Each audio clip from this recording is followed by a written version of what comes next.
కానే కాదు. అందుకే మిగతా కార్యక్రమాలు తీసుకోవాలంటే మార్చి 17 నాడు ఎన్నికల కోడ్ వచ్చింది. అందుకే మీకు నేను మాట ఇస్తున్నా, గ్యారంటీ ఇస్తున్నా.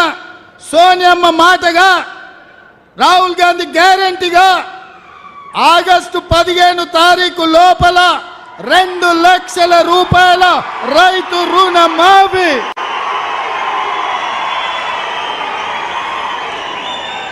నా తెలంగాణ రైతాంగ సోదరులకు తుమ్మల నాగేశ్వరరావు గారి సాక్షిగా నేను మాటిస్తున్నా, భద్రాద్రి రాముడు సాక్షిగా నేను మీకు మాటిస్తున్నా, 15 ఆగస్టు లోపల 2 లక్షల రూపాయల రైతు రుణమాఫీ చేసి మీ రుణం తీసుకునే బాధ్యత నాది, ప్రజా పాలనది, కాంగ్రెస్ పార్టీది.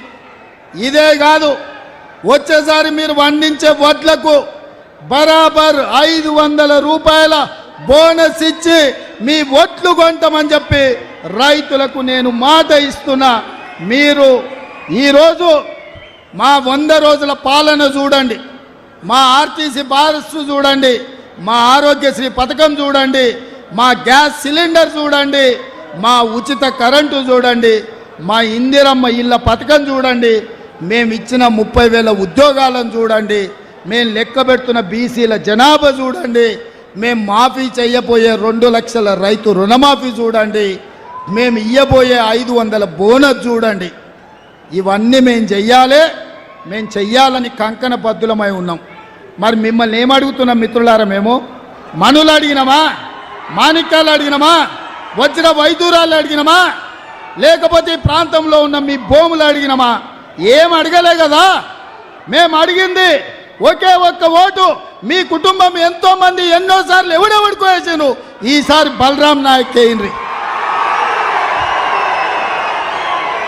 ఈసారి మహబూబాబాద్లో బలరాం నాయక్ వేయండి.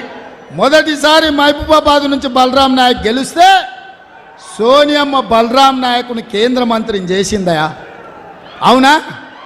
ఒక లంబాడి బిడ్డ మొదటిసారి ఎంపీ అయితే కేంద్రంలో మంత్రి అయ్యిండు.